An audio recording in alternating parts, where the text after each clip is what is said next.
we may have even more trouble coming from the Middle East. Jihadists are again on the march. We're told rebels from the Syrian province of Idlib in the northwest, rebels against the bloody regime of Syrian dictator Bashar al-Assad have taken over Aleppo, that's the commercial capital of Syria, and they grabbed weapons there that had been supplied by Assad's Russian allies and drove the Russians out as well.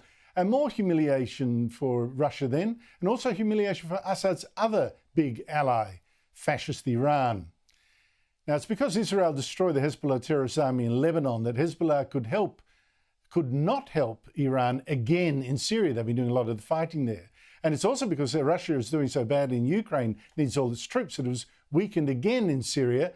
And this Turkish-backed rebel army from Idlib, well, they took the opportunity and it's now on the march. Now, if you think all that is extremely complicated, I want to show you something. This is a graphic of all the armies now fighting in Syria, Assad's, the Kurds, Democrats, jihadists and the rest, plus the countries helping some of them. There's Russia there, there's Iran, there's Turkey, the United States. Red line shows which ones are in conflict, blue line shows which are supporting each other, and all of this mess with only one common enemy. That's the Islamic State, right in the middle, that little black-yellow thing, a black dot. It has been a bloodbath, as you can imagine. And basically it's Muslims killing Muslims and killing Muslims. And Russia now bombing residential areas of Aleppo, and no one here caring what's happening over there because they cannot blame the Jews this time. Anyway, you might say that all this is good, kind of, for the West, for, you know, if you've got Iran and Russia on the back foot, you've got dictator Assad on the back foot, a guy who used poison gas on his own people. That's great, isn't it? Except this is the Middle East where we always lose. We might have to get used to the idea that Assad might not even be the worst of this lot. Let me show you these soldiers that took over Aleppo in just 6 days. Jihadists, in fact, who started out linked to al-Qaeda.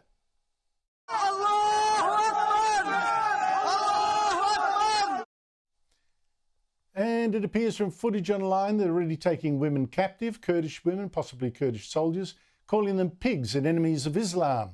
And we know what jihadists in the past, like the Islamic State, have done to women like that. Well, you may say it's not a problem for us, it's way over there, but, you know, think for a start of the refugees. A lot of Syrian refugees already, there'll be more. And you think how wars in the Middle East are increasingly wars involving Muslims in the West.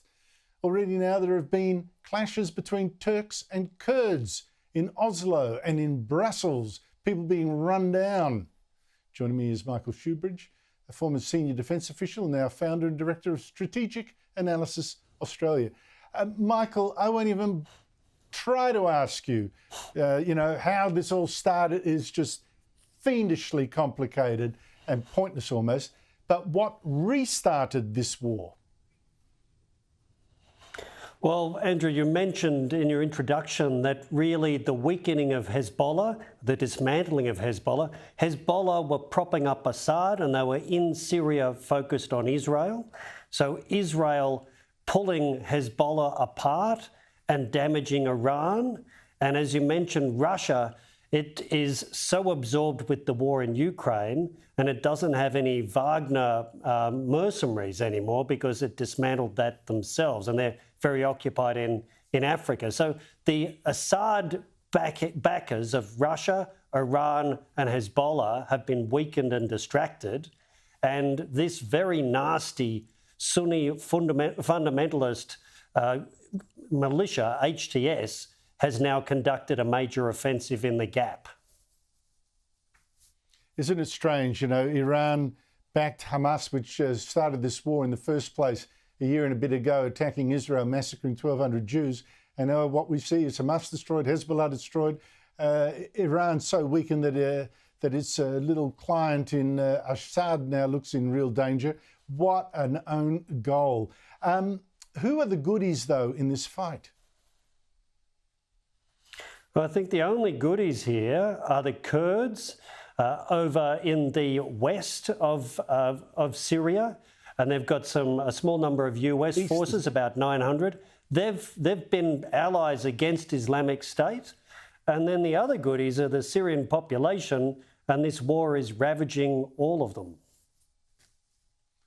That is absolutely true. Which armies are the US funding? There's even stories that one militia funded by the CIA is fighting another funded by another branch of the Americans.